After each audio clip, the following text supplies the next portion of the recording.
Ohio State's defense will have no problem making Aidan Chiles a turnover machine.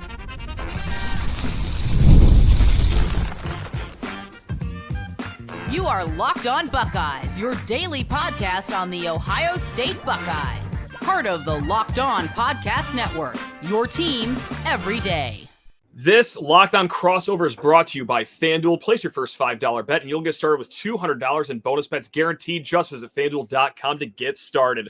Spartan friends, Spartan family, also Buckeye Nation. Again, guys, Locked On crossover. It is the golden voice of the Locked On Network himself over there, Jay Stevens of Locked On Buckeyes. And I'm no one special. My name's Matt, everyone. I do Locked On Spartans. But nevertheless, gang, we got a game to talk about. 7:30 on, of course, the most prestigious channel there is out there, the Peacock. We're on Peacock, so woohoo. But let's just start it off here. One team, they're on their way to a national title, what they hope right here later on this season. Jay, so far this season, you've played Akron, you played Western Michigan, you just got done beating the brakes off of St. Xavier High School down there. First time on the road this season. How you feeling about this game? What are you looking to get out of it? Just go from the Buckeyes' point of view here. Looking to get out of this with a win. It doesn't have to be a massive win, what I think it's going to be. It could be a 1-point win. I think we're going to get out of here with a win. The Ohio State schedule has been pretty soft, I'm not going to lie to you. Washington joining the Big Ten made the two schools rip apart that contract they had where they were supposed to play this year. So that's definitely a talking point about Ohio State's weaker schedule. And when you play your best of your three non-conference teams a week ago and the Buckeyes give up the 14 points, the first touchdown all year was scored in that game as well, was given up in that game. Buckeye fans are maybe questioning the defense or looking to see what is the defense going to do, how are they going to bounce back. I think the defense will be fine in this game. However, just like Marshall, Michigan State will test Ohio State's defense in various ways. So I'm very curious not only to see a bounce-back game for the Buckeyes defense, but how they respond when Aidan Chiles will test them every now and then. He will, and that's going to be the storyline for us over here, too, is what will Aidan Chiles look like? Now, are we looking at him to, carry us to victory? Oh, my God, in a perfect world, sure. That's going to make my entire decade if they could somehow pull off a victory on Saturday. But I'm trying to be realistic. 24-point underdogs for a reason. You guys got a mini NFL roster down there in Columbus. Pretty much, yeah. We got to see Aidan Chiles take a few steps forward in his game. That has been the whole talk the last week coming off this Boston College game. He had 3 interceptions. He already had a 3-interception game against Maryland. He's been a little loosey-goosey with the ball. But he's also shown great flashes, just like you were talking about. He's live with his legs. He has good pocket presence. He can throw the deep ball. Now, the problem is that, sometimes it's interception and sometimes just missing wide open deep balls. But I'm one of the people, I think a lot of State fans are like this too. We're not ready to throw him in a garbage bin just yet and just chalk up his career as a loss. We're going to see how well he can mature here. And what better time to start than against, Caleb Downs and the Ohio State Buckeye defense before 6 days later going to Oregon to face that defense. Oh, gosh.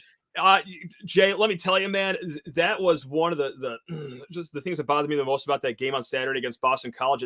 You didn't just lose, but, man, you got Ohio State and Oregon back to back. I can't think of two worse teams in the Big Ten to be facing after such a crushing victory or crushing defeat like that. But yeah, that's what we got here. Just how much can Aidan Chiles really grow in this game? I'm sorry, I'm not even talking about how MSU can win this game, but truly, long-term speaking, it's got to have to work for Aidan Chiles here. Big growing point coming up this weekend. How's the world in your quarterback room though right now? Because you guys did box up Kyle McCord. You did put him in that trash can. You sent him to Syracuse. How's the new guy?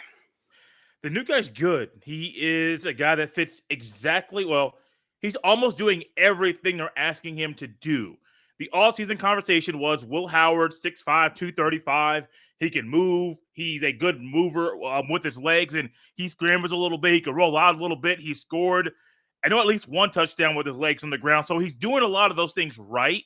He's hitting the crossing routes and the intermediate routes. So he's showing that he can hit some guys.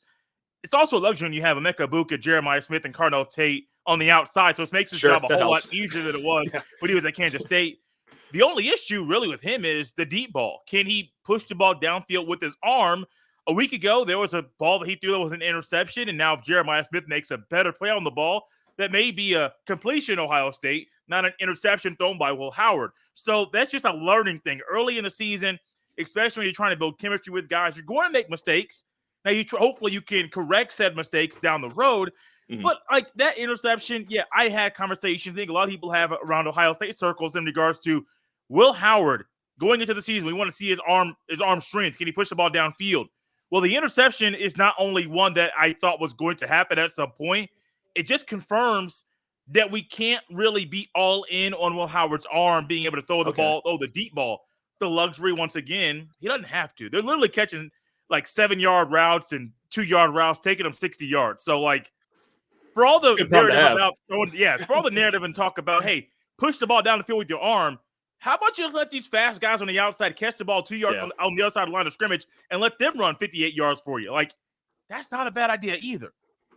That must be nice, just being able to just out-track beat people just like that. But just really quick, because, segment 2, I'll grill you about Ohio State, and then you'll return to favorite segment 3 here. But just broad overview here, state of the program.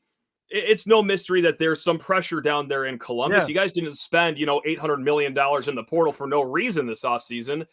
So is it truly national title or bust, and the hot seat will crank up all the way for Ryan Day, or just give us what you need to see for Ryan Day to finally get people off his back, in your opinion? The state of what's going on right now in Ohio State, they spent the money, and right now they're in a great spot to capitalize on that investment, because if Ohio State had a loss right now, it would be to a non-conference school against a Group of 5 school, and we would be trying to burn the house down. We would not be happy. Wouldn't be pleased. The luxury is with a 12-team playoff and no divisions, you can still make the conference championship and still make the playoff. So Ohio State's not in that situation. They're undefeated, and they are getting better. The offensive line, to me, which last year was a weakness early on, kind of came on later in the season. The offensive line right now on the offense, it's one of the strengths. The weakness is a tight end room, and they're still trying to build chemistry there with those guys. But, man, the offensive line, it's – you literally played a guy at left guard, started the first 2 games with him that didn't play last year. Like, Donovan Jackson was out, didn't play till game number 3. The guy at left guard is now your swing, like, backup, rotating right guard situation. So, like, the offensive line's a whole lot better than expected early in the season. And then also defensively, they didn't give up a touchdown till week number 3. They gave up a touchdown on the scripted plays that Marshall had at the beginning of the game and then in the final minute and a half of the first half. So realistically, Ohio State's given up 2 defensive touchdowns. Defense has given up 2 touchdowns all season long. That's not bad. Like, I literally spent shows talking about the defense and about the questions that we have looking big picture.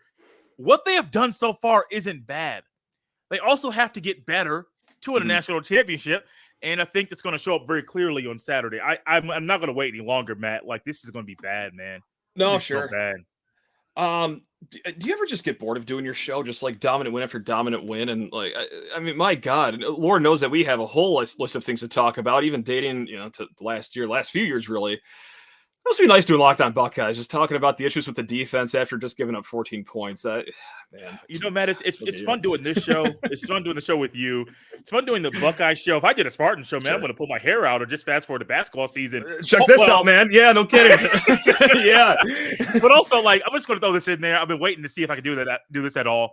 Mm-hmm. I feel bad for what's going on at UNLV because our programs right now are not going through that mess that they're going on where the adults in the room are literally lying to 18 to 22-year-old young men. That doesn't make any sense to me. Yeah. It's nasty out there. I mean, luckily, we had NIL issues last year, but right now, hey, it all seems good in the hood for the most part. But oh my goodness, I do not envy the Group of 5 schools who, that's who NIL is toughest for. I mean, it's a smaller donor base down there, and contracts just need to get put into place. But that is certainly a conversation for a wait. Maybe we'll get there during the bye week, perhaps. But Jay, in a hot second, I will grill you more specifically about your Buckeyes over there. But we got something to talk about here, man. We got America's #1 sportsbook. Take it away, my good friend. This crossover is brought to you by our friends at FanDuel. Hey, NFL fans, you can start the season with a big return on FanDuel. It's America's #1 sportsbook. So when you get a hunch in the middle of the game, you can check out the latest stats, view live play-by-play, and so much more on the same page where you place your bets. You'll get started with $200 in bonus bets, guaranteed when you place your first $5 bet. All the action goes down at FanDuel Sportsbook, and make sure you go to FanDuel.com. Really quick, minus 24.5 for your Buckeyes. What do you got?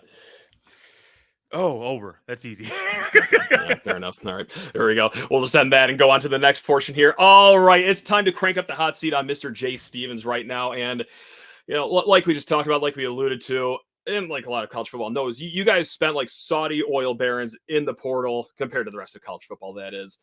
So far, of the pickups that you guys have, like who has just been dynamite right off the bat for the Buckeyes? Quinshon Judkins, number Yeah, one he's a dog. in the roster, number one in a lot of Buckeyes' hearts. A week ago, 14 carries, over 170 yards, 2 touchdowns, 86-yard touchdown run, and he has just been so much fun to watch. Gus Johnson in the broadcast was oohing and eyeing over almost everything Quinshon Judkins did, and so that was warranted. Like, Judkins is great.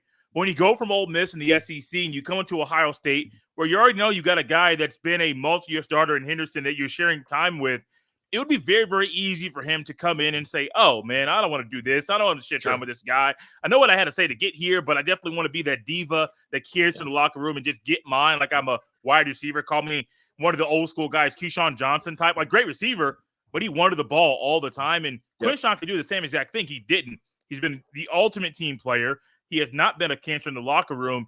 And I do think what we got to see during the non-conference slate for Ohio State, that's going to show up very big early on in the Big Ten Conference slate, not only with Michigan State this weekend, but the Buckeyes followed it up with a really solid Iowa team and then a trip to Eugene, Oregon to play Oregon. So I do think over the next few weeks, it won't just be Quinshon Judkins lit up the non-conference slate. It's Quinshon Judkins could very well win the big best running back in the Big Ten. I don't know the name of the award, but he's playing like that kind of guy. It's fun to watch him play. So you also had an episode over at Locked On Buckeyes titled, and what better than to, just read the title of something and not actually read it or, listen to the whole episode. But the title was Ohio State's offense is a cheat code. I got to imagine it's a little more than Quinshon Judkins. You alluded to the offensive line a little bit ago. Just go ahead. Yeah. Why? I mean, if you had to pick one, what is just like the shining diamond of that offense? I know that's a ridiculous question because there's only 11 to choose from, but if you had to put it to one, I know. Can I say shout out to FlowSend for allowing us to help us with the one time for AI, baby. Shows. That's right. Hey, man, the AI has been great. I don't know who had Locked On put that together, but thank you. I will say that right now. Thank you very much. The numbers show that you guys are doing a great job with those decisions behind the scenes. Jeremiah Smith, let's just go there. On the outside, number 4. I have never seen a guy step on the field for the first time and look like he's a seasoned vet. And I'm not just saying like a true freshman. I mean, a guy who is starting in his first game, he could be starting. He could be a year 3 guy, be a 5th-year guy. Doesn't matter. I have never seen a guy step on the field in game number 1 and just say, oh, I belong here. That's Jeremiah Smith. Now, I think he scored a couple touchdowns game number 1. I don't know the exact number of touchdowns he scored over the past 2 games, but he is a guy out there. Like, realistically, an interception that Will Howard threw last week, that could have easily been a Jeremiah Smith ball that he made a play on and caught the ball. Like, yeah, it was a bad thrown ball, but Jeremiah Smith is good enough to really combat anything a defensive corner is going to throw at him. I'm looking forward for multiple reasons for that game against Michigan down the road, because Will Johnson versus Jeremiah Smith, get your popcorn ready. That'd be a fun game to watch. I just think Jeremiah Smith is just going to be one of those guys every single weekend. He is going to force opposing defensive coordinators to not double Abuka, and you can't double him. Like, you literally have to go one-on-one on both sides, and whoever's in the slot, they either line up against a safety or a linebacker. That's night-night. That's a ball game. Like, you can't stop that. Right. No, we got a really good coverage linebacker too in Wayne Matthews, but like when the talent level is just that high where it is at Ohio State, I don't even know if we can rely on Wayne Matthews to slow anything down. So look, again, guys, it's a 24-point spread for a reason. I mean, it is a juggernaut down there. We're not breaking any news here on this crossover episode, but as I'm looking for just any sliver of hope to win this game, I go to one transfer you guys had, Seth McLaughlin. Now, for those that don't know that name, I don't expect everyone to know every offensive lineman's name. You might remember him last year. Alabama must have snapped 15 balls right at Jalen Milroe's shoe tops. It was the MVP for Michigan in that game. I was very upset that night. So the question is, Jay, has he learned to snap the ball yet? Because if he's still giving ground balls to his quarterback, hey, maybe MSU is live in this one. No, he has learned to snap the quarterback, and he's learned or kind of unfortunate. regained that confidence that he had, making him an all-SEC player previously. He's going to be an all-Big Ten guy this year. Probably, realistically, no joke, he could be an All-American. Now, granted, your platform, you're at Ohio State, so you're going to get more eyeballs that way. But it wouldn't shock me if one of these publications down the road will say, "Oh, you're the center at Ohio State. The rushing numbers are this. Let's watch like a snapshot of film. Oh, okay, like your highlights are great. We'll make you an All-American for name or list, whatever publication does that." I think he's that good though. Like, all jokes aside, he has been a breath of fresh air. Where Ohio State wanted an upgrade at quarterback and they wanted an upgrade at center. I'm not going to sit up here and say Howard is a major upgrade over Kyle McCord. I'm not going to go that far yet. Yeah. But I do think McLaughlin is an upgrade over Carson Hinsman, who was a starter last year. He literally lost his spot because McLaughlin wanted to come to Ohio State. And at right guard, the Buckeyes have two other options that are better than him right now. So I think McLaughlin's doing a really good job. And he's making Howard's job easy. Like, literally, Howard has a lot of time back there in the pocket to figure out things, but also he's getting the ball out quick. Like, Will Howard's not a quarterback that's going to have a long internal clock to get the ball out. So McLaughlin's doing his job, and Howard's doing his job. Like, things are okay right now in Columbus offensively. I know it's a big shock to Spartans fans, as I think Ohio State scored 49 points and a half at one time against you guys. That could happen again this weekend, but I don't know if it will. I think luckily the defense has improved enough to make. So I'll bark the stat out that I've been saying, whenever Ohio State's been brought up this offseason. The last 4 years, the average score has been 37-4 at halftime between Spartans and Buckeyes. So that's what we're working with here, Jay. So the bar is on the floor right now. If we could just make it a 28-point game at halftime, that would be market improvement up here. But yeah, really quick to the defensive side of the ball here, which I think is oddly very underrated for you guys last year. When you think Ohio State football, you think high flying offense, whatever. But last year I was saying up and down. No, that defense is really good all of a sudden. Now, specifically the pass rush, and I know it might be hard to grade against the group of 5 teams you've played, but how's that been so far this year? Because that's been one of the bonuses for Michigan State's offense, both because, the offensive line have been decent in pass protection, and Aidan Chiles can extend any play, but how has that pass rush been compared to last year so far? Last year, well, I didn't think it was that great last year, personally. And I don't think it's really been that great this year. First game, Akron. I want to say Akron's quarterback got sacked 5 times. He was really running for his life. Jack Sawyer seemed like he was just trying to hit the guy's ribs over and over. I mean, it was bad, bro. I mean, to a point where they flashed at him on the sidelines, and their quarterback, I think it was Ben Finley, was like he was just his life was gone. Someone took his soul. Yeah. I mean, I know I'm joking around, but it was pretty bad. Oh, I get it. Yeah, Marshall, dude, it's insane. A week ago against Marshall, though, Ohio State couldn't really get a consistent pass rush. But the one thing Marshall did was they got the ball out quick.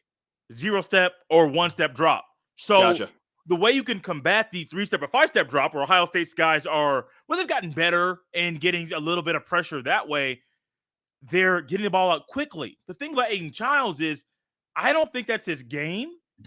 Also, not yet, to his advantage, though, the interior of Ohio State's defensive line without Tyleik Williams, who didn't play last week, the depth isn't there. So let's just say Aidan Chiles is able to get a little movement in the pocket, getting outside.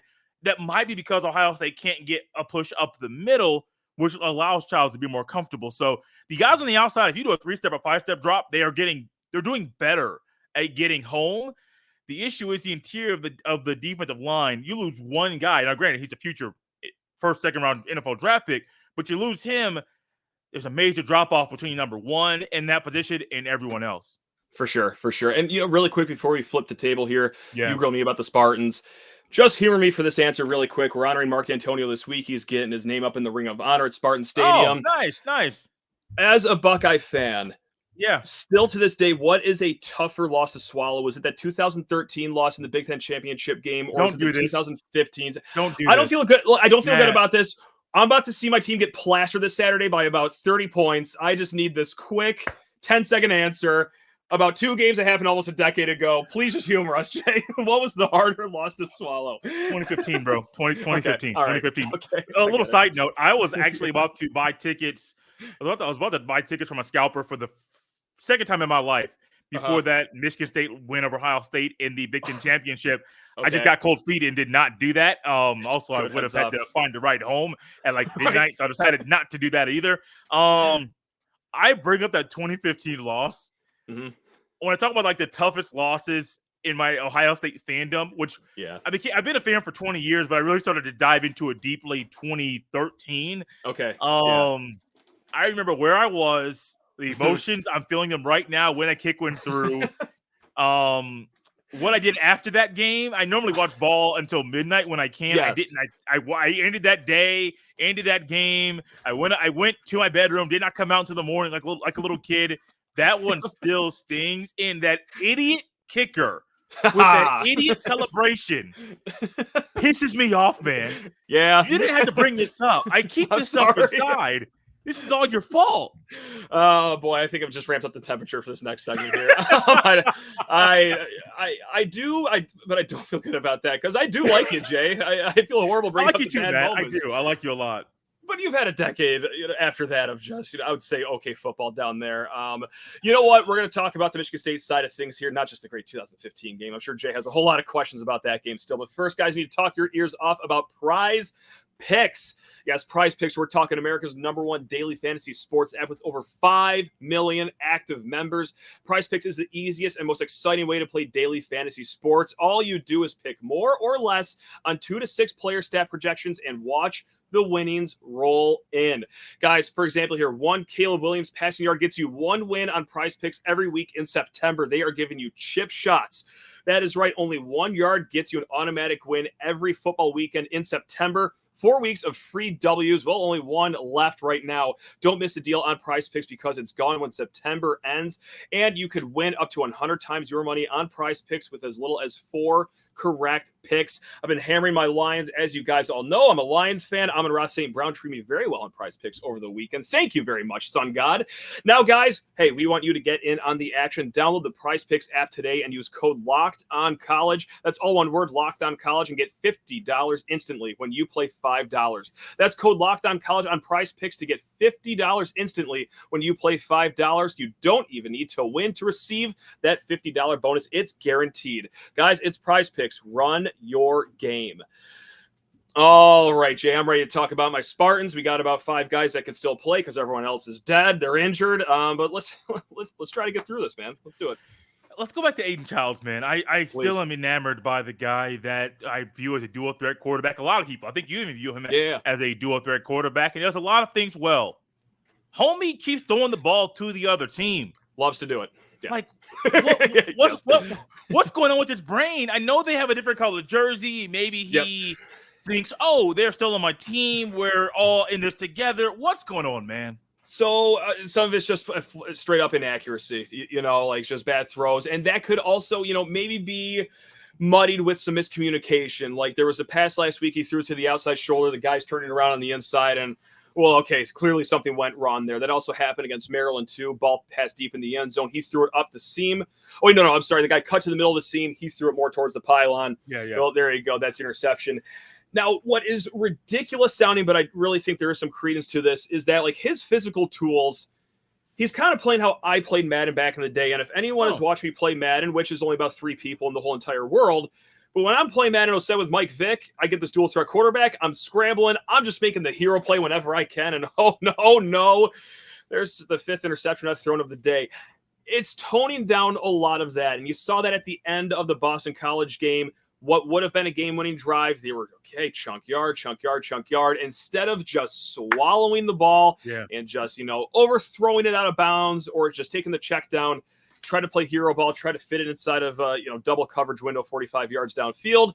He overthrew it, which is another problem that he has so far. I think that'll get fixed, hopefully. But, yeah, it's a combination of just inaccuracy, some miscommunication early on, and just being, it sounds ridiculous, too physically gifted to where he thinks he can make every play. And you boil it all together, I call it cocktail growing pains, Jay. That's the buzzword we've been using on Locked On Spartans here. So it's every drop accident. Oh my God, exciting though. I got to tell you, you don't know what you're going to get. It is Russian roulette out there.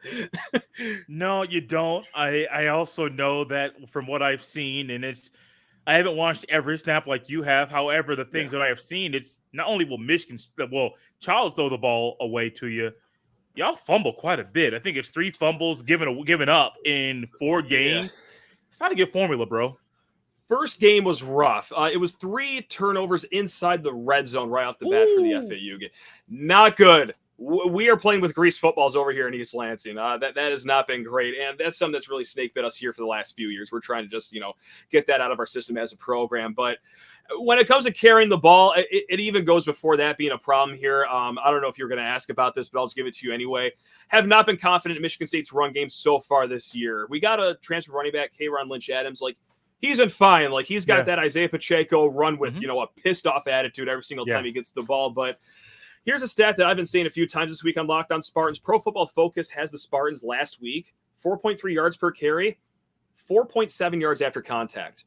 More yards after contact than per carry. That means we're getting hit in the backfield a whole lot, Jay. And that's been an issue from game 1 against Florida Atlantic, was also kind of an issue against Maryland. There was even times against Prairie View A&M, Jay, where we've had some issues with contact in the backfield. So that's also why Aidan is getting shouldered with a lot to do. He had to throw the ball 40 times last week against Boston College in the driving range just because hope is dwindling in the run game. It's not just me being cranky. It's the offensive staff also seeing this too. So longer answer than you probably bargained for.